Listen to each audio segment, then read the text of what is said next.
Շնորհակալություն Տիկին Վարդան, հարգելի գործընկերներ, Տիկին Մանավազյան, շնորհակալություն ներկայացման համար։ Ես այսօր ոչ թե կընթերցեմ խոսքս, այլ կփորձեմ ձեզ հետ երկխոսության միջոցով ներկայացնել այն արված գործերը, որոնք իրականացրել են Կենտրոնական բանկում 2020 թվականից սկսած, եւ մի քիչ առաջ նայելով կփորձեմ ներկայացնել, թե ինչ պլաններ ունենք ապագայի հետ կապված, քանի որ պլանների նաև զգալի մասը օրենսդրական մեծ փաթեթների մասով կապված են ազգային ժողովի մեր գործընկերների հետ համատեղ ներկայացվելիք օրենսդրական փոփոխությունների հետ։ Առաջինը, ինչը կուզեի շեշտադրել մինչև բուն ելույթը սկսելը, դա իմ խորին համոզմունքն է, որ մակրոտնտեսական կայունությունը այլընտրանք չունի։ Այսինքն մակրոտնտեսական կայունությունը ես ոչ թե դիտում եմ լոկ որպես ինքնին երևույթ, այլ ինքը ես կարծում եմ, որ մեր հասարակության ֆունդամենտալ զարգացման նախապայմաններից մեկն է։ Ուստի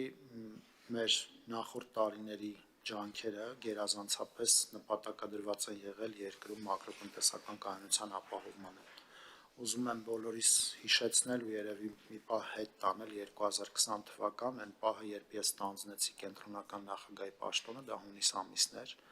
մենք գտնվում էինք կովիդի համաճարակի կիզակետում։ Սեպտեմբերին սկսվեց պատերազմը եւ երկիրը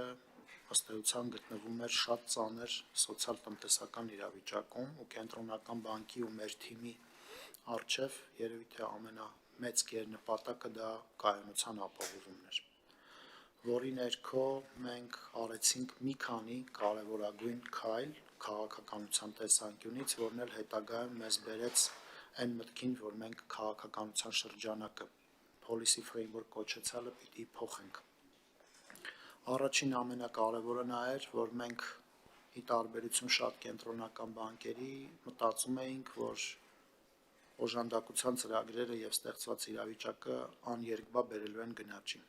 Ու մենք 2020 թվականի դեկտեմբեր ամսին պրիվենտիվ, այսինքն նախորոք տոկոսադրույքը բարձրացրեցինք այն ի տարբերություն շատ կենտրոնական բանկերի, ովքեր որ մտածում էին, որ գնաճը դա առաջարկի կողմից եկող ֆենոմեն է ու մի տարի հետո դա չի լինելու, պարզվեց, որ հիմնական խնդիրը պահանջարկներ ու Ամերիկայի Միացյալ Նահանգներում ուզում եմ հիշեցնեմ, որ մինչև հիմա թերևս գնաճի թիրախին չեն հասել։ Մենք տոկոսադրույքը բարձրացրեցինք ու 21 թվականի վերջում արդեն 22-ի սկզբին հունվար ամսին շատ մոտ էինք թիրախին 4%-ին,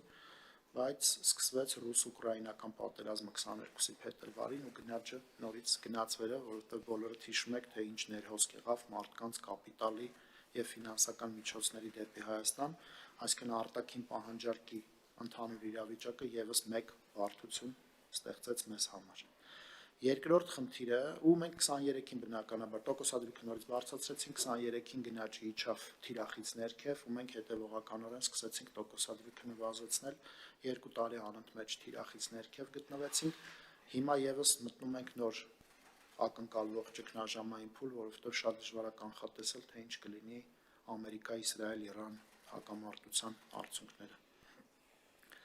Ինչ վերաբերվում է մյուս առանցքային փոփոխությանը, որը որ մենք իրականացրեցինք, ես ձեզ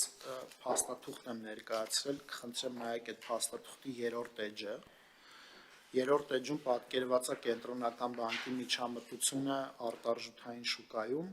տարբեր ճգնաժամերի ընթացքում ու կենտրոնական բանկի պահուստների միջոցով կայունացման գործողությունների իրականացմանը։ Դուք տեսնում եք, որ մենք 2008-2009 թվականի գլոբալ ֆինանսական ճգնաժամի ընթացքում դրամի փոխարժեքը որոշակիորեն զսպելու համար օգտագործել ենք մեր պահուստների 30%-ը։ 2014-15 թվականի ռուսական ճգնաժամի ընթացքում մենք օգտագործել ենք մեր պահուստների մոտ 44%-ը։ Այս ճգնաժամերը հա, այսինքն մենք վաճառել ենք պահուստներ, որպեսզի փոխարժեքը պահենք կամ կայուն պահենք կամ չթողենք, որ էապես արժը զրկվի։ Ու այս շոկերը մանավանդ 14-15-ը իր մեծությամբ շատ ավելի փոքր էր, քան այն ինչ ունեինք մենք 20 թվականին։ Բայց 20 թվականին մենք ստրատեգիկ որոշում կայացրեցինք, որ այսուհետ փոխարժեքը ոչ թե լինելու է շոկի ամպլիֆիկացիայի գործիք, այլ ինքը լինելու է գործիք, որը շոկը կլանելու է։ Այսինքն, եթե մեր քաղաքացիները վստահում են մեր քաղաքականությանը, կենտրոնական բանկի, ուրեմն փոխարժեքի քաղաքականության միջոցով մենք պիտի շոկերը զսպենք, այլ ոչ թե ամպլիֆիկացնենք։ Ու 20 թվականին մենք ընդհանրապես օգտագործել ենք մեր պաուստների 15%-ը, որից հետո պաուստները ըստ էության անշեղորեն աճել են, այնտեղ մի էպիզոդ ունենք 23-24-ին որոշակի նվազում կա, բայց դա ավտոնոմ գործոն է, որը չի ուզենա հնչեցնել այստեղ։ Ամեն դեպքում այս պայդրությամբ մեր պաուստները գտնվում են մոտարապես 5.5 միլիարդ դոլար մակարդակի վրա։ Բայց ոչ թե այդքան պաուստների մակարդակն է կարևոր, այլ այն քայլը, որ մենք չվախեցանք ու 20 թվականի ամենաբարդ իրավիճակում թողեցինք, որ փոխարժեքը լողա ու արժեզրկվի ու կլանի այդ պրոբլեմները, որի արդյունքում մենք պաուստները խնայեցինք եւ 21 թվականի հունվար ամսին հնարավորություն ստեղծեցինք Հայաստանի Հանրապետության կողմից Եվրոբոնդի թողարկման, որը տեղաբաշխեցինք միջազգային շուկաներում, եթե հիշողությունս չի դավաճանում, 3.18% եկամտաբերությամբ։ Այսինքն սա ցույց է տալիս, որ մեր քաղաքականությունը ճշգրիտ էր ու խոհեմ, ու բավականին քննադատության միջով ենք անցել այդ ընթացքում, որովհետև մեզ անընդհատ քննադատում էին, ասում էին փոխարժեքը չի կարելի բաց թողնել, վտանգավոր է եւ այլն, դա կարող բերի անցանկալի հետևանքների, բայց ես կարծում եմ, որ մեր որոշումը ճիշտ էր։ Մի բան, որը որ մեզ նաև հաջողվել է այս ընթացքում, դա պետական պարտատոմսերի եկամտաբերության վրա էական ազդեցություն ունենալն է։ Մեր քաղաքականության շնորհիվ այսօր Հայաստանի դրամով 10 տարանոց պետական պարտատոմսերը 8.8% են եկամտաբերությունը, այնինչ դրանք մի 3 տարի առաջ 12.2 էին, այսինքն մոտ 3.4% պետության համար պարտքի խնայման հնարավորություն ենք ստեղծել։ Բայց այս անորոշությունները մեզ մի բան սովորեցրեց, որ այն ֆրեյմվորքը, այն կառուցակարգը, որը մենք ունենք դրամարկային քաղաքականություն իրականացնելու համար, ինքը adekvat չէր ստեղծված մարտահրավերներին, ու մենք 21 թվականից սկսեցինք ռիսկերի վրա հիմնված խելամիտ դրամարկային քաղաքականության կառուցակարգի ներդրումը։ Այսօր այդ կառուցակարգը ամբողջությամբ ներդրված է, Տիկին Վարդան ձեզ ներկայացրել եմ մեր վերջին 2 հրապարակումները, գործընկերներին էլ կարող եք տալ, ամեն նիստից հետո Հայաստանի Հանրապետության կենտրոնական բանկը երևի բացառիկ կենտրոնական բանկ է այդ առումով, որովհետև ամեն տոկոսադրույքի որոշումից հետո կենտրոնական բանկը նույն օրը 2 լեզվով հրապարակում է թափանցիկության զեկույցը, որտեղ նշվում է, թե ինչ ենք մենք քննարկել նիստի ընթացքում, անվանական, այսինքն նշվում է, թե ով ինչ է խոսել նույնիսկ մտքերի մակարդակով, նշվում է, թե ով ոնց է քվեարկել տոկոսադրույքի որոշման ընթացքում, եւ ես տալիս եմ նաեւ պրես-կոնֆերանս տարին 8 անգամ ամեն տոկոսադրույքի նիստի որոշումից հետո, որը կարծում եմ թափանցիկության ոսկի ստանդարտն է այսօր աշխարհում, շատ Չէ, մենք այս նոր ենք արել, 24 թվականից ինքը սկսեց հրապարակվել, այսօր կենտրոնական բանկի կողմից չեմ վախենա ասել,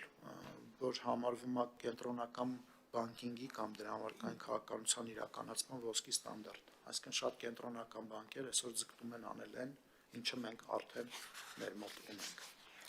Ինչ վերաբերվում է մեր երկրորդ մանդատին, որը ոչ պակաս կարևոր եւ ոչ պակաս մարտահրավերներով լի է եղել, դա ֆինանսական կայունությունն է։ Այսինքն նույն 20 թվականին, երբ որ տնտեսությունը նվազեց 7%-ին մոտ թվով, մենք ունեցանք վարկեր հնայի բավականին մեծ ճեղք, այսինքն վարկերը մնացել էին վերևում, չաշխատող վարկեր կային շատ մեծ համակարգում կովիդով եւ պատերազմով պայմանավորված ու կար հնայի անկում։ Մենք այդտեղ փորձեցինք համակարգի ու կառավարության հետ համատեղ այդ ծրագրերի միջոցով որոշակի մեղմենք այդ process-ները, մինչև կարողանանք բուֆերներ ձևավորենք, որպեսզի դիմակայենք ապագա եկող մարտահրավերներին։ Այսինքն ֆինանսական կայունության տեսանկյունից ես ու իմ թիմը էլի հակված ենք նրան, որ կոնսերվատիվ բուֆերների վրա կառուցված նոր քաղաքականությունը շատ կարևոր էր, ու մենք մտցրեցինք մի բան, որը կոչվում է counter-cyclical capital buffer, այսինքն կապիտալի հակացիկլիկ բուֆեր։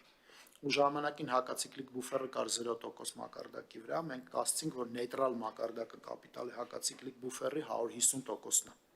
Այդ նշանակում է, որ բանկերի սեփականատերերը իրենց սեփական կապիտալով պետք է մասնակցեն բիզնեսին, ներդնելով իրենց հավելյալ միջոցները։ Մենք այդ բուֆերը հետո բարձրացրեցինք եւս 25 բազիսային կետով, այս պայծրության բուֆերի կազմը 175 բազիսային կետ կամ համարժեք 180 միլիարդ դրամ հավելյալ գումար։ Իրացվելիության տեսանկյունից բանկային համակարգը այսօր շատ է վիճակում, որովհետև 2 տրիլիոն դրամին համարժեք դրամային բուֆերներ ունենք, 790 միլիարդ դրամին համարժեք արտարժութային բուֆերներ ունենք, այսինքն իրացվելիության շոկի պարագայում մենք կարողանանք դիմակայել, իհարկե կախված շոկի մասշտաբից, որովհետև այս անորոշությունը շատ մեծ է, բայց այնուամենայնիվ դրան զուգընթաց մենք չենք ունեցել վարկային պորտֆելի որակի թարացում, այսինքն 1.3% ոչ չաշխատող վարկերի տեսակարար կշիռն է։